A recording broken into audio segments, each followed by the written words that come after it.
Hello, Dr. Murphy. Can you Hi. hear us? Yeah. Can you hear me? Yes, we can. Hello, Dr. Murphy. I'm Hi. Felicia. And I'm Hi. Nick. Hi. And we're the founders of the Founders Project, Okay, great. basically interviewing startup founders, industry experts, and sharing the insights. I hope you remember us from the Mises U Yeah, 2022, met in you, the you summer. yeah, you Yeah, look familiar for sure. Uh-huh. right. So we invite you today to take a break from fighting with MMTers on Twitter and Uh, discuss ocean economics in the context of entrepreneurship And okay, startups. and startups. sure. And the main reason was your work on term life insurance, on whole life insurance, excuse me, and the Okay. infinite banking concept. Because nowadays, startup founders struggle with financing their ventures, and many founders refuse to go the traditional, let's say, venture capital route. And some of them they're trying to self fund, to bootstrap, or find money elsewhere, maybe even using their credit cards. So we thought that whole life policy in long term could be a viable financing option for founders and for small business owners and for solopreneurs. So could we talk about the implications of whole life policy and in general? What does it mean? Because many people are not familiar with the whole life insurance. They mostly know about the term life insurance, the classical one. Yeah, great. So good setup, and yeah, I'll first just explain that distinction. Then yeah, you just guide me as to how you want the conversation to go. So right, the a fundamental distinction is between term life and whole life.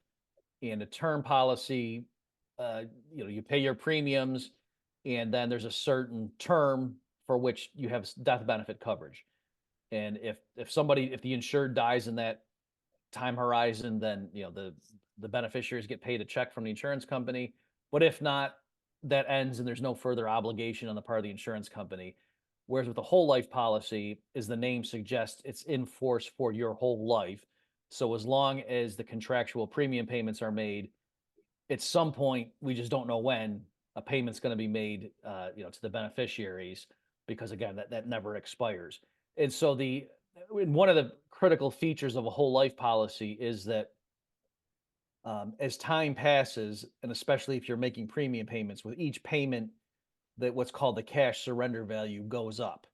And so that's an inbuilt contractual guarantee that says at any point along the way, if the insured is still alive and the policyholder wants to just get out of the contract, they can surrender it back to the carrier and get a spot payment that's typically, less than the death benefit. And so as I say, over time, the cash value rises. And so an analogy people make is that it's like the difference between renting an apartment versus buying a house with a mortgage. That either way, your monthly outflows of cash provide shelter services, but with the apartment, that's all you're getting. And then once, your lease ends and you move out of the apartment, you have nothing to show for. All you've been paying for was the flow of shelter services. And that's sort of like a term insurance policy where the premium payment is not getting you some other financial asset. It's just providing you with the flow of death benefit coverage in case you happen to die prematurely. And then, once you leave, that's it. You have no equity in anything. Whereas with a whole life, with a home, each mortgage payment, you're not only getting the flow of shelter services, but you're gaining equity in the house. And so you're building up this financial asset. So it's sort of like a double function there of your payments. Uh, and that's kind of like the whole life policy that again, the premium payments you're making not only provide death benefit coverage in that realm, but it's also building up this money that you can borrow against. That's the last thing I'll mention here. And then I'll, let you ask me the follow up you want.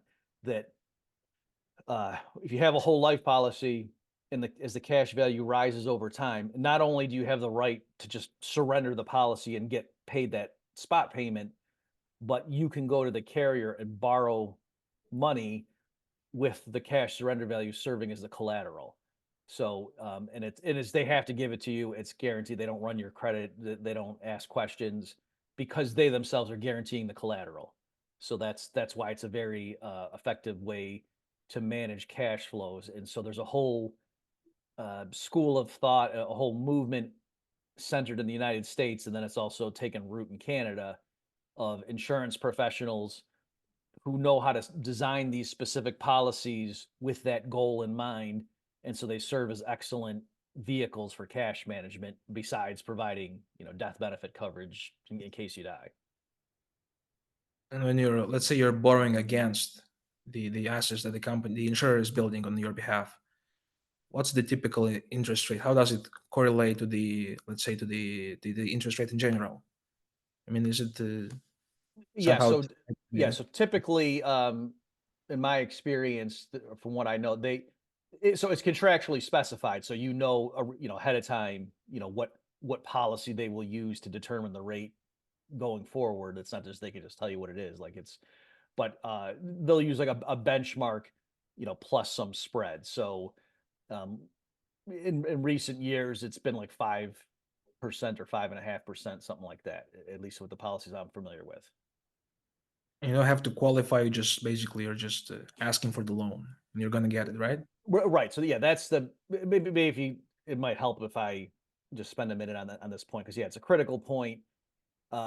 There was an economist, Gary North, one time who was skeptical of this approach, and his critique was, he said, yeah, basically what they're doing, they're saying you build up an asset, and then when you need money, you, instead of liquidating the asset, you just borrow against it, and that way you still maintain your asset that's still growing, but you get your cash, your financing needs met. And he said, yeah, there's nothing crazy with that suggestion. That makes sense. Yeah, But right. Gary North said, there's no reason you need to use a whole life insurance policy as the asset. Like, you could just use a house. He said that, you have a house that's, let's say it's worth $300,000 and there's no debt. If your daughter's getting married and you need $20,000, just go to the bank and, say, hey, I want to borrow against my house. So he's right. You could do that. But the critical difference between the two scenarios is that if you go to a regular bank, for one thing, they can say no. They're not obligated to give you any money at all. And then if they are going to give it to you, they're probably going to run, your credit score. They're going to see what your sources of income are. They're going to have a very specific payback schedule and say, okay, you're going to pay back the loan over 3 years at this month, with it. And if you fall behind on that schedule, ultimately their recourse is to kick you out of the house and sell it, and then, pay themselves back and then give you whatever's left over. Whereas with the whole life policy, when you go to the carrier, they have to give you the loan right away. And they don't ask you any questions. They don't care what it's for. They don't run your credit score. They don't care what your income is. And the reason for those two completely different experiences is the nature of the collateral. So again, the bank, ultimately, if you don't pay them back, they have to kick you out of your house and sell your house. That's a very laborious process. And in the interim, the real estate market could have crashed. So depending on how big the loan was and what the loan to value ratio was, it's possible it's underwater. Whereas with the whole life policy, its cash value marches upward over time. So it can't go down in value. And again, they themselves are guaranteeing it. So they know they're getting paid back. It's either when you surrender the policy or when the insured dies. Either way, it's just a subtraction problem.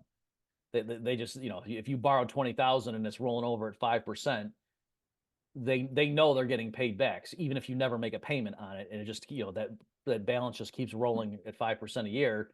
Because again, at some point you're either going to surrender the policy or the person dies, and then either way, whatever they owe, they just subtract. They pay themselves back. So they're totally guaranteed. So from the insurance company's point of view, a policy loan on its own policy is the safest asset imaginable. It's even safer than treasuries, because like the person literally can't default. It's impossible. So that's why they're so lenient on the front end, and they don't run your credit or anything. And so that's why this guy Nelson Nash, who invented the concept of infinite banking, picked whole life policies as the vehicle or the chassis to build this system on, because he thought there just has these properties that are very convenient. Would you say that this concept of being your own banker is getting more and more traction throughout the years? Because you've been trying to popularize the concept for many years, and many people are still skeptical. The whole idea of getting a whole life policy and borrowing against it. Oh I mean, yeah, actually, it makes sense, but yeah. Yeah, definitely. Like it went from, it was sort of similar to the term Austrian Economics, that when I first went to grad school, like a lot of people didn't even know what it was, and then if they did find out, they would say, "Oh yeah, that's some weird little thing," and don't talk about it. And then it started, I think probably because Ron Paul running for president in 2008, like it got real popular, and it got to the point where a lot of people in the financial sector would throw around, Mises and Hayek and stuff. Like they didn't really even know what they were talking about, but they just wanted to appeal to the demographic who liked Austrian economics. And I see a similar thing with infinite banking. That in the beginning, people didn't even know what it was, and then if they did start finding out, they would say, "Oh yeah, that's a goofy thing. That doesn't work, or that's silly." And then it sort of got so popular within a certain group of like people who are skeptical of Wall Street and central banks and things like that tend to be people who are intrigued by infinite banking. And so a lot of people then, to cater to them, started using the term, or they would name things that were like similar wording. I won't name it specific just because I don't want to isolate, but there's lots of copycat groups that were doing the same basic thing, but they would call it with a slightly different name to differentiate themselves, but it was the same idea. So to answer your question, yes. And if you even look at like, a Google search history, Yeah. people typing in infinite banking, that has really just zoomed upward in the last couple of years. That's what we've observed recently. There are more articles than ever on infinite banking concept trying to sell you something. And the reason we are talking about this concept is because, well, we have many founders and startup guys, friends, who had no access to the venture capital industry. So they had to max out their credit cards to finance basically their ventures or find another alternative ways of funding. And I don't know if you're familiar with the venture capital industry in the startup world, but now there's a downturn in funding. Mm-hmm. So many founders struggle to raise capital now, and we thought that it could be a viable. Still, it's a lot. It's a let's say it's a long-term decision, right? Because your cash value is growing across the years. It's not usually in the early years. Its value is basically nothing. But in the more you hold it, the more benefits you accrue across the years. So let's say you're starting at when you're 20, and at 30, 35, 40, 45, you could finance your small projects or ventures or even a startup. And we were trying to see if it makes sense instead of relying on the venture capital, which is susceptible to the changes in interest rates. Because we've had this bubble of startups, and in the easy money era, many ridiculous startups have been financed, and now they're blowing up, and the industry itself is blowing up. So we're trying to figure out if it makes sense for a startup founder to start investing in this type of thing, to be able to fund his ventures in the future. Especially in their early 20s. Yes. Yeah, okay, yeah, great. So yes, I think you guys are right. And just to elaborate on that, so it's true, a standard design of a whole life policy, uh, in the early years, the cash buildup is very slow. However, I would say that there's ways you can design it such that the cash accumulation is more quick, or is quicker than than that sort of baseline scenario. And that's partly why you need to go to people if you're going to get one of these policies that know how to design it properly, because somebody who hasn't been trained in it, and it might not be out of deception, or like they just might not know that there's a way to do these things. You know what I mean? That if you just go to somebody, a regular life insurance salesperson, who might, oh Yeah. yeah, I can do that for you, and they might not know some of these nuances. But anyway, there's a way to specifically design them appropriately, so that the cash buildup is quicker than what some of your viewers might, if they have an idea of, oh, I heard like the rate of return on a whole life policy was 2%. There's ways to make it better the further you get into the policy. So that's one thing.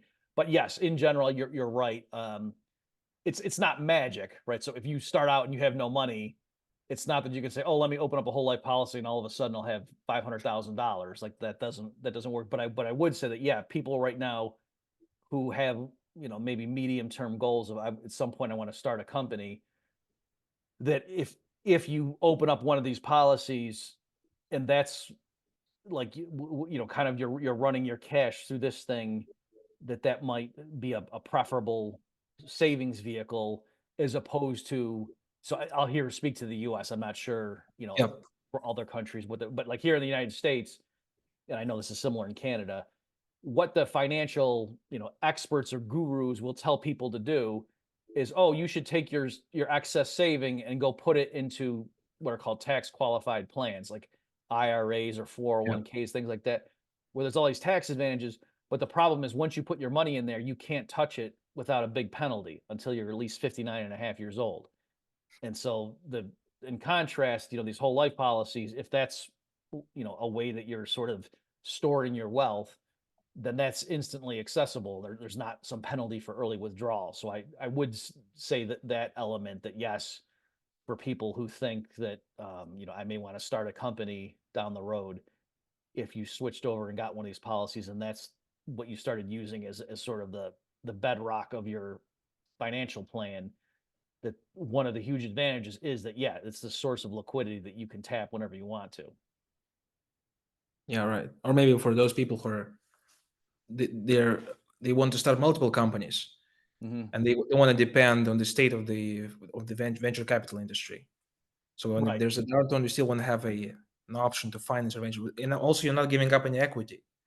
Also a good point. Right. And there's some famous anecdotes of founders who were turned down by conventional, lending institutions and turned to their own policy. Like Walt Disney, I think, is the most famous one, that apparently, originally when he wanted to get going, he couldn't get outside people to lend him money, and so he borrowed against his own insurance policy to get off the ground. So yes, there's that element, and for a given company too. So this is another thing that's sort of like in the mixture of what we're saying. There's lots of companies now that rely on like bank lines of credit in order, for their seasonal business operations, but they're profitable. And so like what they do in a typical year is they make some net profit, and then they go invest it, in other kinds of vehicles, whatever they're putting it into, real estate or the stock market or what have you, long-term bonds or things. And then with their business though, they say, oh yeah, I have this bank line of credit, and when my cash flow is low, I borrow against that, and then when things are good, I pay back the loan. But they're vulnerable there, that if there's a credit crunch, then yeah, they could be turned off. And so that's what we're saying. If you're in a situation like that, over time you can, as my co-author Carlos Lara would put it, you can wean yourself from your reliance on the conventional banks, if instead of putting your surplus funds into these other vehicles that don't have anything intrinsically to do with your business, if you're building up one of these whole life policies or a system of policies, then over time, so you slowly, it's not an all or nothing thing, but over time, then in periods when you normally would access your bank line of credit, instead you can borrow against your policy and start self-financing and doing it that way. In fact, the most of European founders we talked to, they couldn't get a mortgage, even when they had a profitable company, because there were no employees. So their employees could, but they couldn't. Oh, that's funny. Yeah, that's funny. And most of European startup founders, they don't want to be second-time founders or third-time founders. Yeah, because of that. Right. Easier being an employee. Certainly, the US is more liberal in this regard towards the company formation and the financing options, and also the legislation itself is geared towards more, or at least does not stop you from finding a company. We know that you're working for a company that helps with getting this infinite banking concept popularized. It's called Infineo, right? Am I pronouncing that right? Yeah. You want me to speak about that a little Yeah, bit? could you please Okay, tell sure. us? Yeah. So again, so my start with infinite banking, originally I was an academic economist. I was teaching in school, and then I ended up in the financial sector. And then again, I met this guy, Carlos Lara. He introduced me to Nelson Nash's work, and we formed what it was called the Nelson Nash Institute. And there we would train insurance professionals in how to design these products the right way, for rapid cash accumulation, things like that. And then one of the graduates of our training program was this guy, Cole Snell, who get my timeline right, I think in early 21, yeah, I got my timeline right, reached out to me and said, hey, Bob, I'm founding this company called Infineo, that we're taking whole life insurance, using infinite banking, and we're marrying it with blockchain technology. And since I, as an economist, had written on both, I helped design a training program for the infinite banking stuff, but also I had written on, economics of cryptocurrencies and things. So I knew how blockchain worked, and I thought, oh wow, this is a really interesting idea. And so that's what we do at Infineo, and I ended up coming and joining the Infineo team. So what we're trying to do is several different things that all kind of relate together in terms of the grand scheme. But yeah, taking these whole life policies and putting them on a blockchain and associating a digital token with them, so that now investors around the world who want exposure to this asset class can do it that way. Because right now it's actually pretty difficult if you're not in the US or Canada, Yeah. if you wanted to take out a whole life policy, particularly the ones that are designed, for these types of purposes, right? That because what happened is, as more and more people started doing infinite banking, the U.S. based and Canadian carriers started listening to the agents in this niche, and they would come up with new product types, specifically designed for this kind of client in mind. And so they're very specialized products that are not available around the world. And if you're going to take out a life insurance policy on yourself, you have to be in the U.S. or you have to Yeah. have business interests in the U.S. to be insurable and blah blah blah. So that was one of the main reasons that Cole went down this path, was to say, okay, yes, we love infinite banking, but how do we bring its benefits to people around the world? And so this is one of the things we're doing, that taking these life insurance policies and putting them on the blockchain. And so now you could do something like, if there's some institutional money manager right now who maybe has a lot of fixed income, we can go to him and say, oh, wouldn't you want some tokens that are basically claims, fractional claims on this big pool of whole life policies that we've acquired? And so it's like a claim on the aggregate cash value. To making And security out of the yeah, right. And the so documents. it has the similar properties as if you directly owned a bunch of those policies, but it also has nice features too, where we can acquire the policies in the secondary market uh, after they've gotten through the hump of those early years of poor Yeah. returns. Right.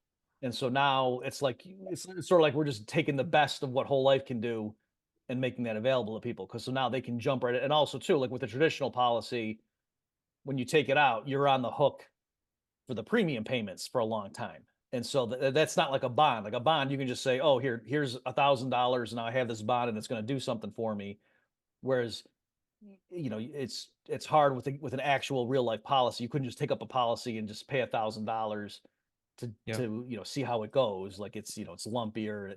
Whereas you can, if what's going on is Infineo is managing a pool of policies and issuing digital tokens that are claims on it, then the institutional manager can just say, oh yeah, I'll reduce my holding of treasuries and I'll buy some of these digital tokens that point to this pool of policies, and they could just make that one-time investment and see how they feel about it.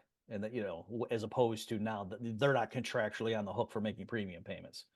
So anyway, like I said, we're capturing a lot of the cash management benefits of owning these things while avoiding a lot of the cumbersome details that I think are why you don't see a lot of institutional money managers using this as an asset class right now, because there's a lot of real world frictions that we're overcoming at Infineo.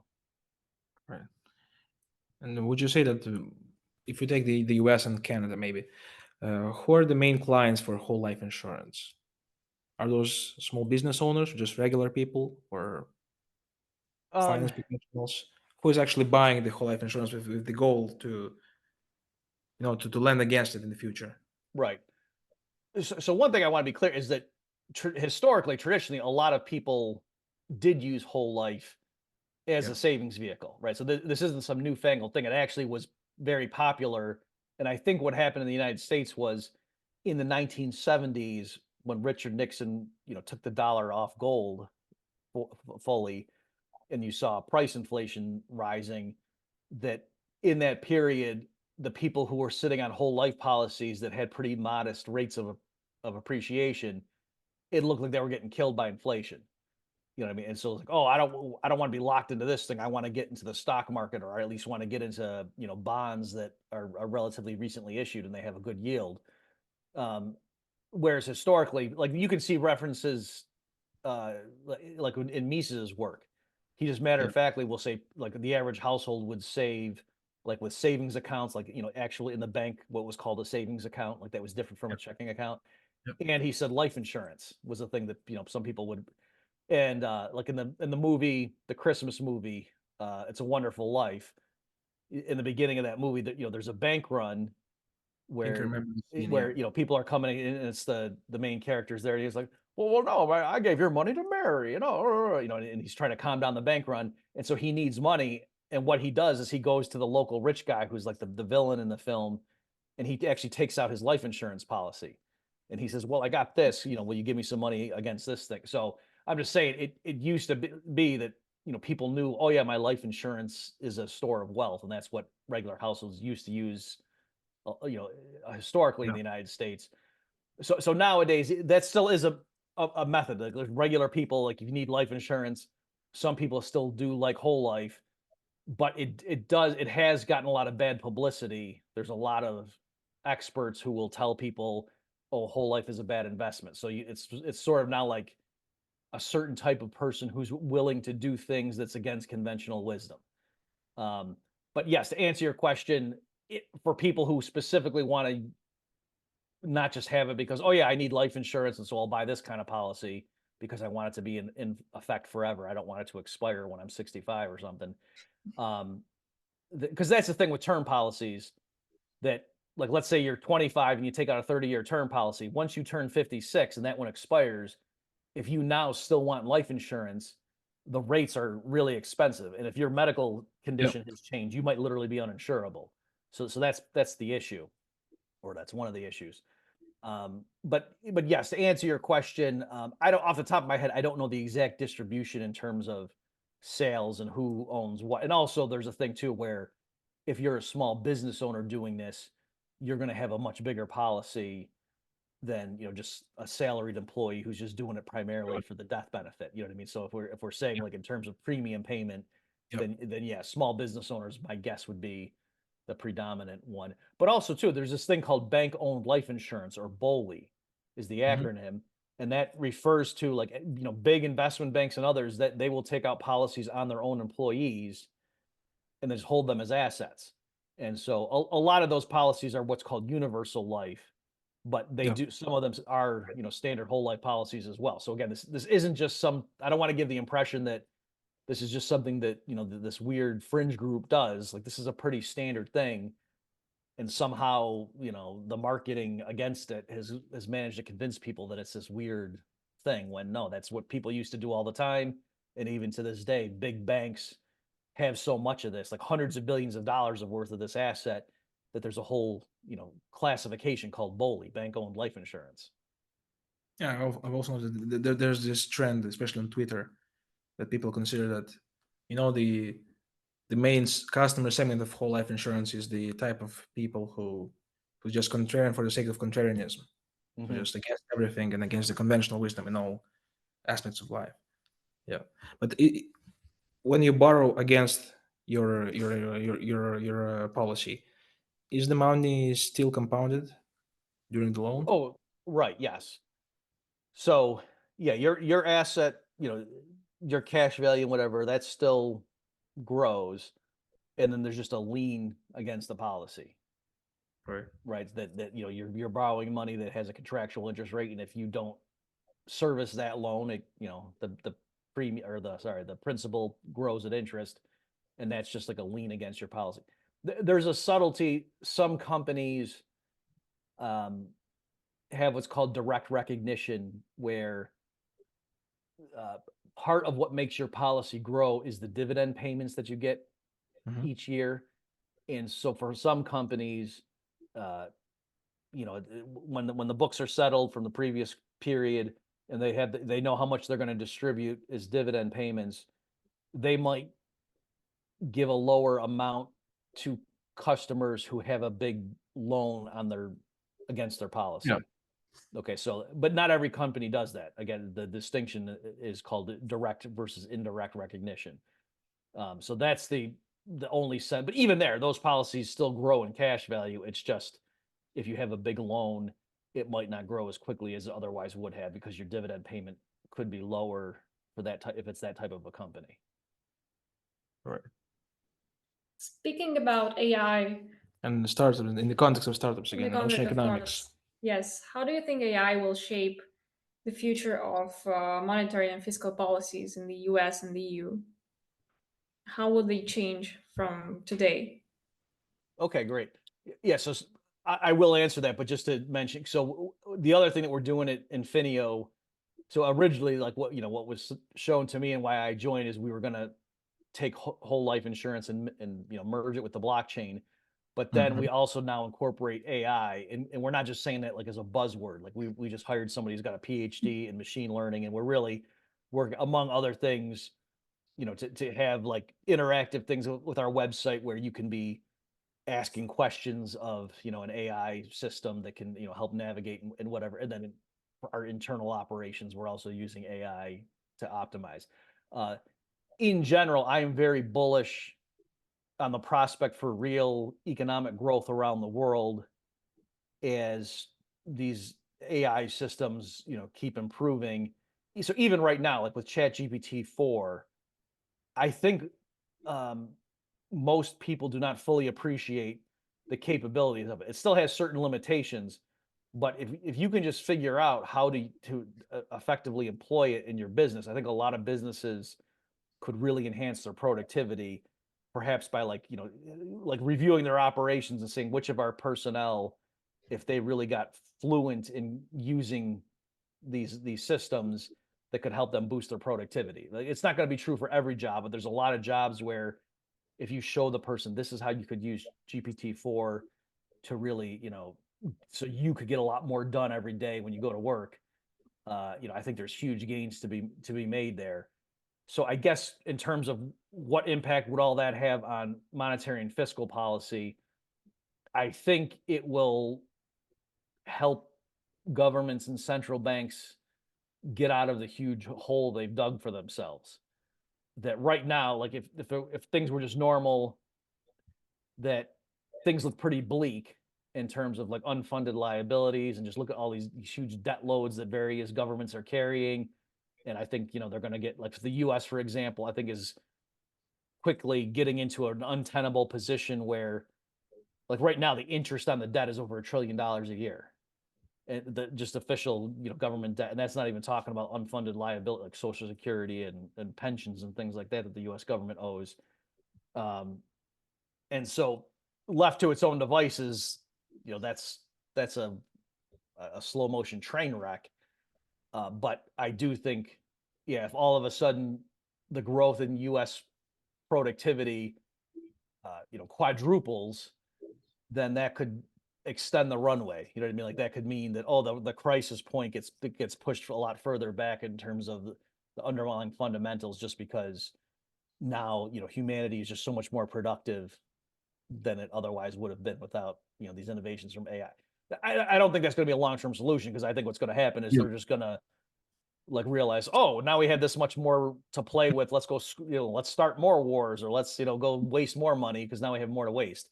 But I am just saying that it's this interplay, because I'm very pessimistic about what like the Federal Reserve has done in recent years.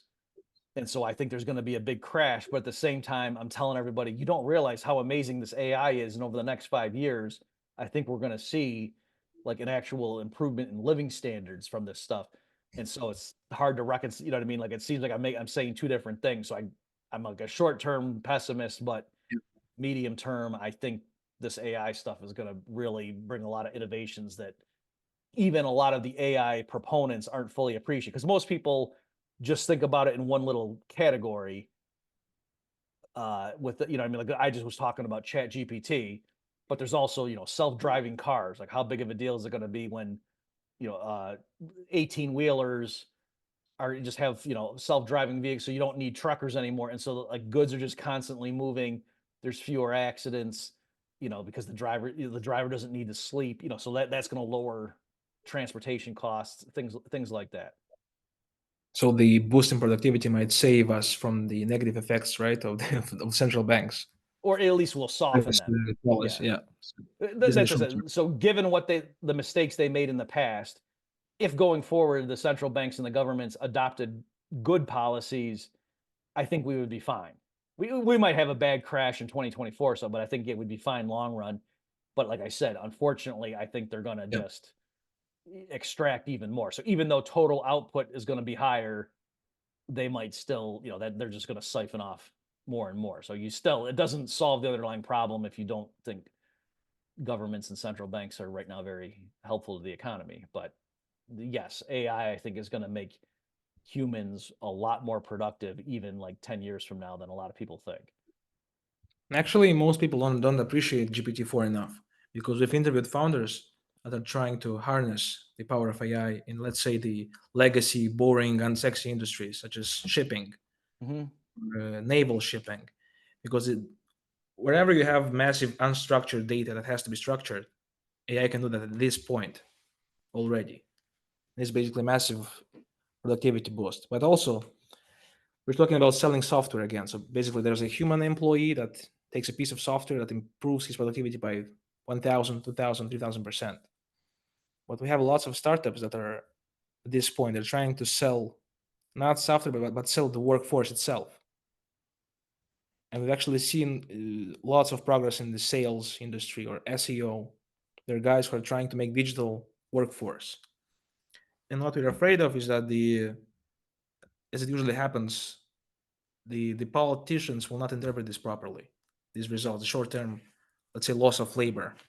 And they might actually, at least that's what happens in the European Union. They're trying to ban AI and to make it unusable for the average citizen.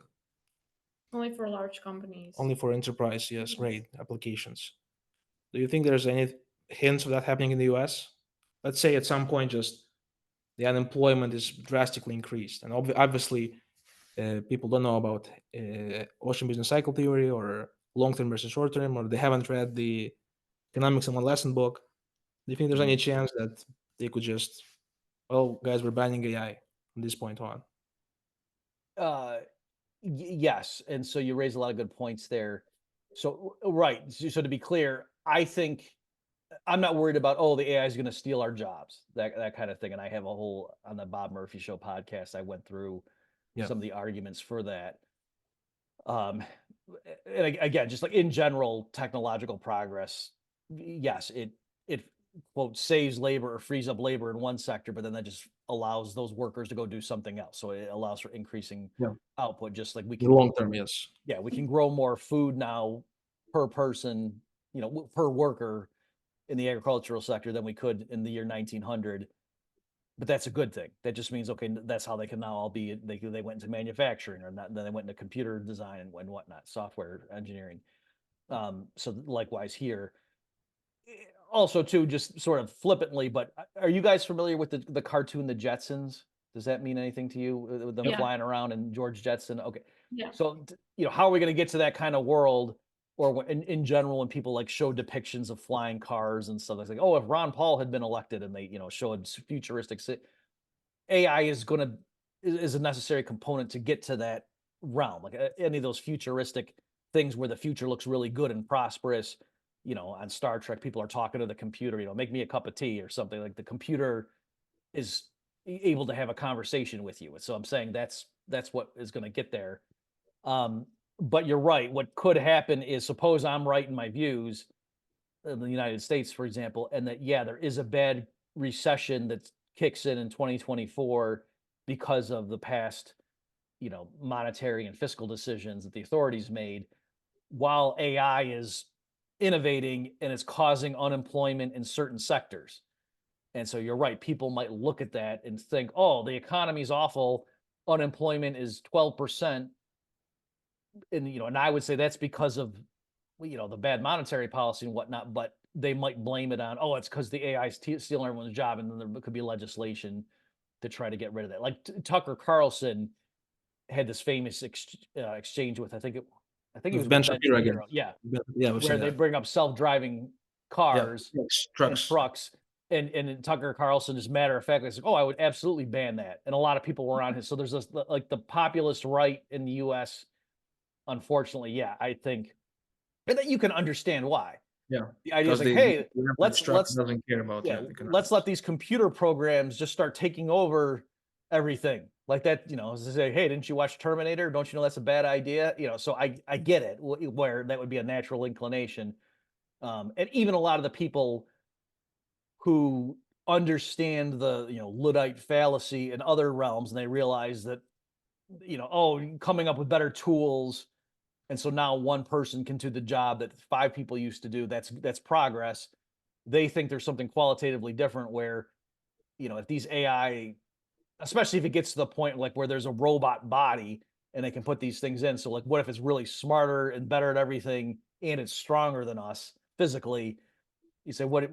But again, going back to that, okay, so if Einstein is born, does that help humanity or hurt us? And I think we'd say that that helps, right? And if Superman showed up, is that bad for humanity? The fact that there's someone among us that can, is stronger than 1,000 people put together? No, it helps us. And so again, why having this, growing? Now again, if it's put to nefarious purposes, then that's, I can imagine a dystopian future where there's different billionaires and they have their own armies of robots and they break the law and do all sorts of crimes. That's not good. But again, the issue there, it's not, oh, because of economic competition, it's, it's the fact that they're stealing from you. Like that would be bad. I would argue that the average successful startup founder or Silicon Valley mogul has the same understanding of economics as the average truck driver, and because not many people care about the seen and the unseen, and many. I don't know if you read the Sam Altman's article about labor. I Basically, haven't. he's making the case that AI is going to replace most of human workforce. So that's Mhm. why the costs of things will go to zero, and we have to implement the universal basic income to Mhm. mitigate that. So they kind of anticipating the problem in the future and trying to come up with this solution. And I've seen that many, let's say, free market oriented economists are also supporting the universal basic income. Could you what's your vision? What's your point on Right. UBI? So, sorry, go ahead. We expect your answer, but we just want you to. Oh, right. Yeah, I know. Yeah, it's not. Yeah, we're doing this for like the discussion Yeah. and for people to hear the commentary. It's not that you don't know what my view is going to be. Yeah, I get it. Um, so in that sense, like I'm like a robot, and you're just feeding me the inputs, and you know what the output's going to be. So it's yeah. So a few things here. So I know what you mean, and that's kind of what I alluded to a minute ago. So I'm not saying this is necessarily this nefarious plan, and these billionaires are behind closed doors stroking their black cat and smoking cigar. Although some of them might be. I'm not saying this isn't what's going on either. I'm just saying I technically don't know, and my statement doesn't require you to believe in one theory or the other about what's the ultimate, what their motivations are. But yeah, the idea of going towards a future where there's a few humans who are multi trillionaires or even quadrillionaires, and they control like all the factories and they own all the farmland, and they control armies of robots that do all of the physical work, and the mass of humanity is just sitting in little very small rooms in apartment buildings, and they have their virtual reality on, and they don't work.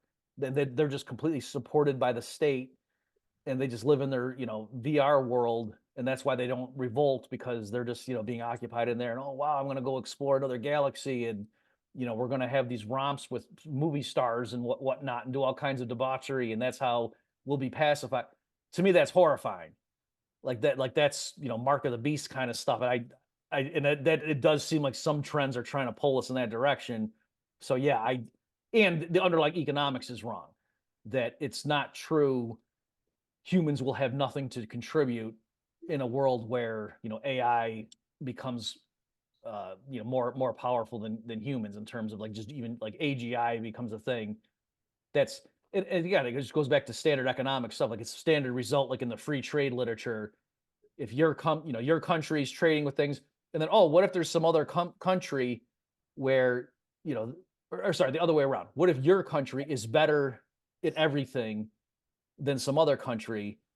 you might think it doesn't make sense to trade with them. But again, standard results, no, you still have the comparative advantage and the things that you're really good at, and the other countries that specialize in the things that, yeah, they're not as good as you, but your margin is smaller on those things, and that's what they should specialize in, and both countries still gain from trade.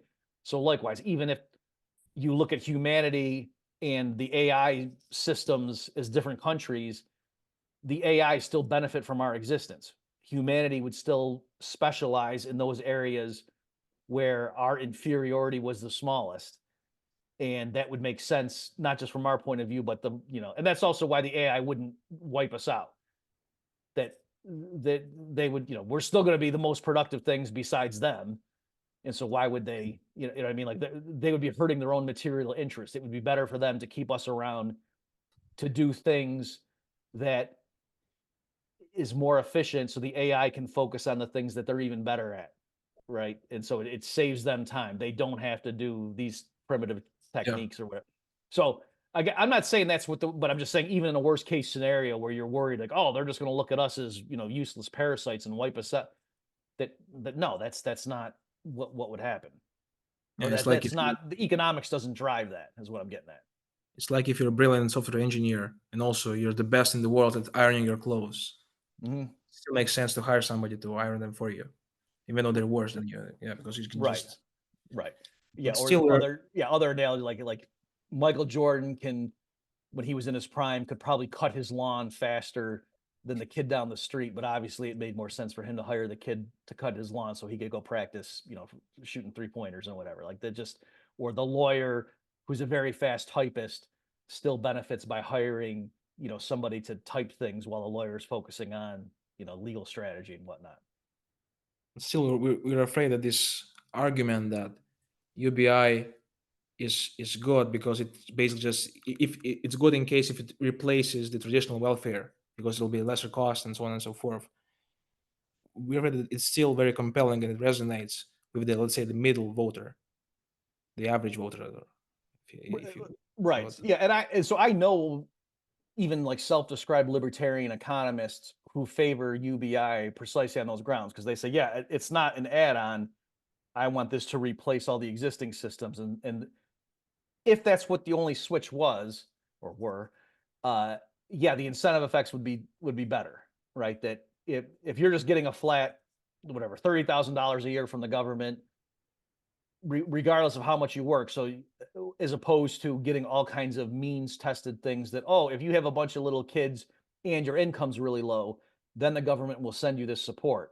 And the problem with that is it takes away your incentive to go earn more money, because then the government scales down your support. And so on the margin, it's like you face this really high effective tax rate. And so a UBI gets rid of that. But the problem is, I don't think they would actually do that. Like, let's say they went ahead and did, they got rid of all the, means tested support, food stamps and all that stuff. And they just said, everybody gets a flat X number of dollars a year that a standard person can live on. And then what if that guy goes and gambles it away in Las Vegas? And so now he's going to starve to death.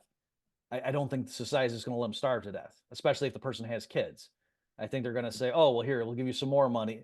So I don't think and also there's all these bureaucracies that have been created that are directly dependent on these particular programs with the money flowing through them.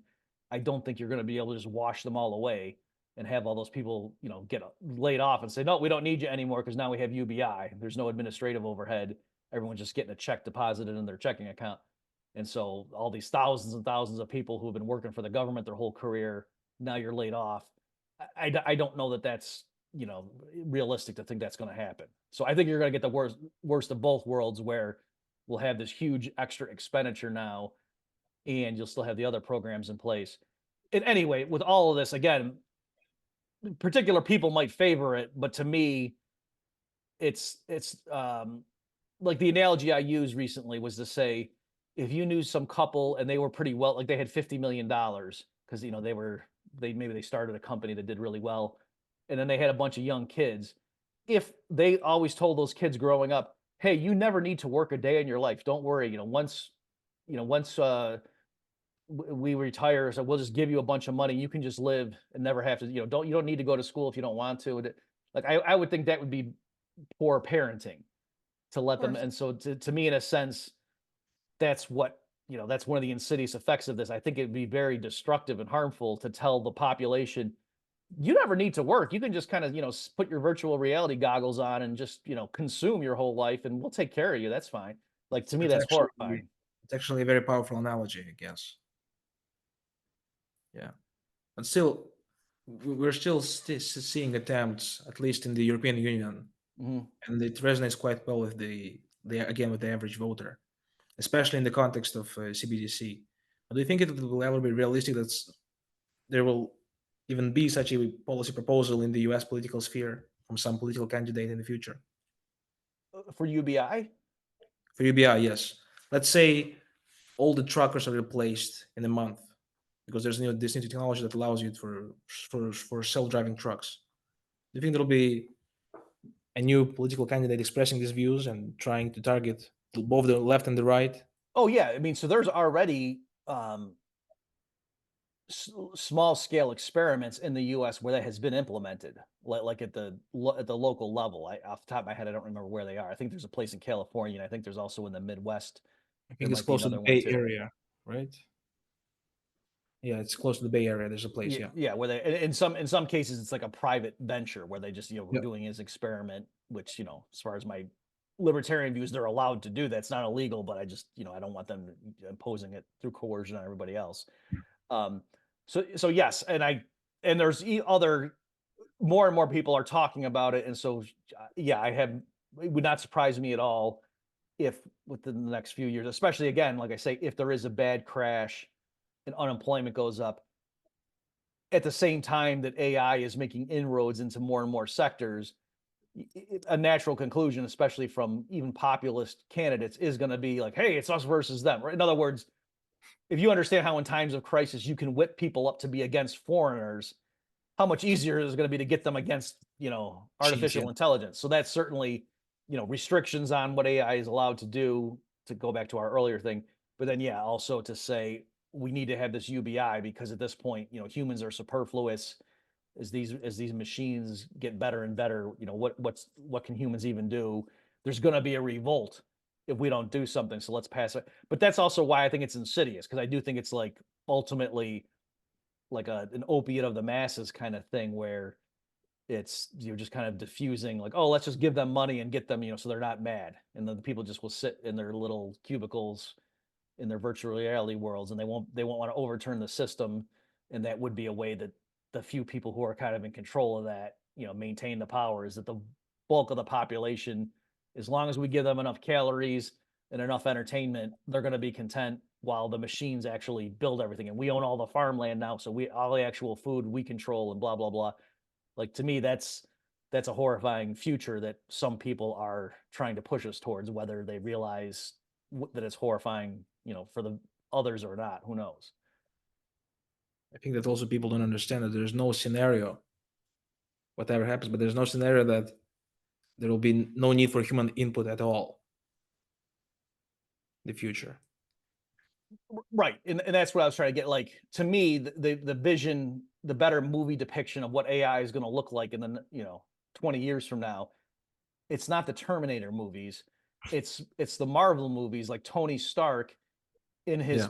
in his residence designing cool stuff. And is it called Jarvis? I think, like, his Yeah. AI system that Yeah. helps him do stuff. You know what I mean? So Tony Stark is incredible, but coupled with the AI that he's got that he built, he's way more productive. But it's not that the system goes rogue and decides to eliminate him. No, it makes him. It's still a tool that he uses. And so I'm saying that's what I think it's going to end up looking like. And again, you can come up with scenario. I know what I've read all these, or not all of them, but I've read Yeah. a lot of the literature saying, no. Once these things become self-aware, they're going to take off and turn on us. Maybe. But what's funny is even in their own warnings, it's not that the machines disobey their programming. Rather, the scenarios are, what if what we tell it to do turns out, oops, like the way it implements that is deciding that we're superfluous or something like that. Yeah. And that's even, I think, what happened in the Terminator movies. I think it was ultimately like they were programmed to maintain security around the world or something, and they decided the one variable we can't control is Skynet, is human beings. So if we just get rid of them, then everything is, is tranquil and we can achieve our Hyper objectives. security. Yeah. Yeah. Well, that's unless ChatGPT 7.0 will invent a time machine. Right. Do you think without AI we would have witnessed a crash this year? For these years in general. So my hunch is that no, I don't think AI. Well, certainly, if you're talking about the large language models, I don't think ChatGPT and the other large language models by itself has had a big enough impact yet that it would have affected the macroeconomic forces. So The I'll say anticipation. that, yeah. Now, there's AI is not merely large language models. There's all kinds of innovation in other areas. Like that's something we didn't even touch on. But just when people are trying to say, well, what's the big deal? What's it going to do? Like right now, I believe what they're doing is like they're recording all kinds of complicated surgeries, like just getting the video footage, and then they're having AI systems training on thousands of hours of just the world's best surgeon, like heart surgeons and brain surgeons, doing their operations, their procedures, so that once it gets to the point where they can design the robotic arms and things that can hold a scalpel and be dexterous as much as a human hand, once they couple that with the knowledge of what do you do when you cut somebody open and you see what you see, like once that takes off, I mean that's just going to be amazing. Because even if it's regulated in Europe and the United States, there's going to be some country somewhere where they're going to let those things be legal, and then everybody who's got a condition is going to fly there and get a pretty good surgery done at 1/10 the cost, and that so that's anyway. I think there's things like that that are going to be happening in the near future. But to answer your question, no, I think AI has not yet. That's not the reason for people who thought a crash was coming in 2023, and I was one of those people. So looking at the yield curve and whatever, I think it's going to hit in 2024. But yes, technically, right now the economy seems better than if you had asked me 2 years ago. Right now, what would the economy look like? I didn't think it would still look like this right now. But I don't. But AI is not my excuse. I think that there's something else about why that would be the case. It wouldn't be that AI, bailed us out already. And the system still is very fragile. When you say, you mean like the economic system? Yeah, the economic system. Oh, right. Yeah, I think it's whatever metaphor you want to use, a house of cards or whatnot. That yeah, I think we're sitting on a lot of big imbalances, and that a crisis is brewing. And among other reasons, like a lot of the metrics people use or the data to try to say we've achieved a soft landing. Look at we brought price inflation down and unemployment. So we're out of the woods. Good job. A lot of those same metrics were true back in late 2006, early 2007. And there were people at the time in the US, including like Federal Reserve officials, who were saying we achieved a soft landing. And obviously they were wrong. We were just getting ready for the global financial crisis. So likewise here, I think it's going to hit by 2024. Maybe I'm wrong in the timing, but yeah, and I'm not just trying to be a perma bear. I'm not just saying like, oh, at some point between now and the end of time, there's going to be another recession, and then I'm going to say, see, I told you. I'm not saying that. Like, I think and if it doesn't happen in 2024, then I'm going to have to reevaluate and say, did I just miss something? But yeah, I think another crisis is coming, and it's going to be bad. And at that time, a lot of people are going to say, what the heck were we thinking? Like, look at what central banks did during COVID. How could we think that wasn't going to have a huge problem or huge impact at some point? Yeah, a good analogy in this case is the Mark Spitznagel's analogy with the dry forest. Mm-hmm. Have you heard of it? Oh yeah, I actually helped edit that book. Oh, really? Oh, you've been there. Yeah. Okay. Yeah. Remember that. He mentions me. It's not like I'm revealing some secret. He mentioned, and I asked You him were the in time, the before. I asked him, can I say that? He said, yeah, you're in the acknowledgments. Go ahead. but yeah. So for your listeners who don't know that, yeah, that and this is true. It's not just like merely a metaphor. It's actual real. That there was policy in terms of the U.S. Forest Service for a while. They would just stamp out any fires, and that would make sense, right? You'd think, oh, we don't want fires burning down the forest, so let's just anytime there's a little fire, go ahead and put it out right away. But the problem is they didn't realize until later and things happened, and they rethought that those little fires performed like a valuable service in maintaining the integrity and the stability of the whole ecosystem, and that because it would, I don't know enough about the specifics to use the terminology that you would use if you were a forester, but it would burn up the brush and the other little things so that there couldn't be this huge inferno.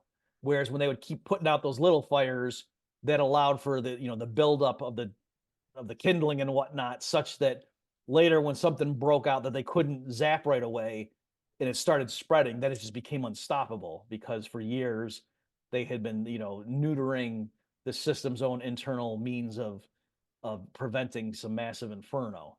And so that and that was his analogy, for the financial sector, that when the Fed would come in and anytime, oh, there's some bank failures, let's come in and let's bail everybody out and let's reassure the public, no, your money's fine, don't put your money on the banks, we don't want to have a crisis.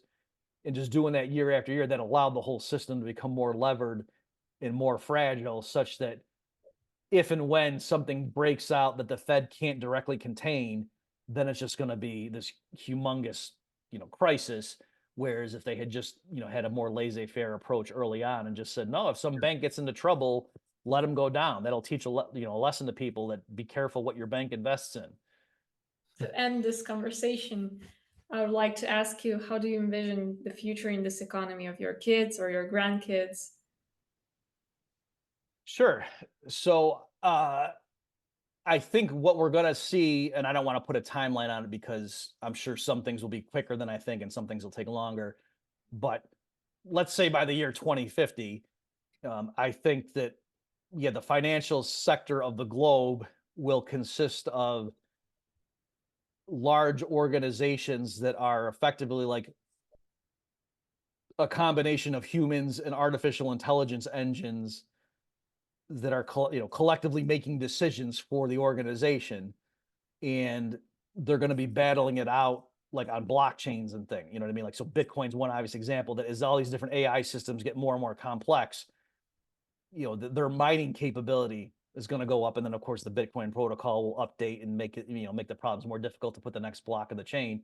And so you're just going to see that these battling. So I don't think nation states are going to be as big a deal in the year 2050 as there. I think it's going to be this rise of this new entity that's we might call it a corporation, but I don't even know if they're going to use that term. That and that's going to be sort of the thing that the global financial landscape is going to be more. The coalitions and strategic interactions of these entities that are in a sense, just like right now when you say, oh, Google made this decision or Xerox made this decision or whatever, it's kind of shorthand. And you say, well, what do you mean by that? You say, oh, well, they have a CEO. Oh, so the CEO just does whatever he wants. Well, no, he answers to the board of directors, and and ultimately the shareholders. So it's a complicated thing when you say a company did something, but and I'm saying, so now as later as it goes on, if GPT-12, when that thing is certainly any major business decision, they're going to run through and have simulations and all kinds of scenarios and forecasting that the GPT system will help them with. And so whatever decision pops out of that process, you could say, oh, did the humans all decide? And I think at some point you're going to say, well, the GPT played a role in that decision too, especially when the thing's talking to you and it seems like it's alive. And we don't need to get metaphysical about, is it really alive? Or, well, it simulates life. Okay. So I'm just saying at that point, that's kind of what I'm saying, like they're going to merge in that sense. I don't mean people are going to plug stuff in. They might. I don't know. I hope, that's kind of scary, maybe, but some probably will because, the temptation of power or whatever. But anyway, when I'm saying they're merging, I just mean when we on the outside try to say what is guiding the decisions of these organizations, that it's going to be, this complex interaction of human and artificial intelligence engines collaborating and making a decision. So, and again, that I think more and more things are going to be digital then. And so like there's going to be this whole new plane of existence. Yeah. Where, consumer stuff, people are going to be, quote, living in their fantasy worlds and doing stuff in VR, but even financial stuff is mostly going to be immaterial. It's going to be, whether it's blockchain or just digital assets that aren't on a blockchain per se. I think a lot of more things are going to be digital. And in that realm, computing power is going to be the measure of strength, right? It's not going to be who has the most nuclear weapons. It's going to be, who's got the fastest processing speed and stuff like that. Yeah, that's actually true. people are starting to invest again in cloud computing machines and in servers, and it's becoming so because if you have intense software, you also need to have a lot of hardware. Right. Most people don't realize that. Yeah. So thank you for your interview, for your insights, and for accepting our invitation. Oh, sure thing. Yeah. So if I could just plug, so yeah, people are interested in this stuff. If you go to Infineo.ai, I've written lots of stuff on this that people, if they want to read more about the things we've talked about. And also, you have the book you co-authored with right? Which book are you referring to? On the infinite banking concept. Oh, yeah. So when I was with the previous organization, the Yes. Nelson Nash Institute, yeah, Yes, I have a Nash. book called The Case for IBC that I co-authored with Carlos Lara and Nelson Nash. Yeah. Yeah. Okay. Thank you so much. Thank you. Okay. Actually, we expected this interview for the past 1 year Oh. after the Mises Institute. So thank you so much. Oh, okay. Thank you, and thanks for your perseverance. I know that it was tough to pin me down, Nick, but you got me. So thank you. Okay. Thank you. Thank you. Okay. Bye-bye. Bye Bye. bye.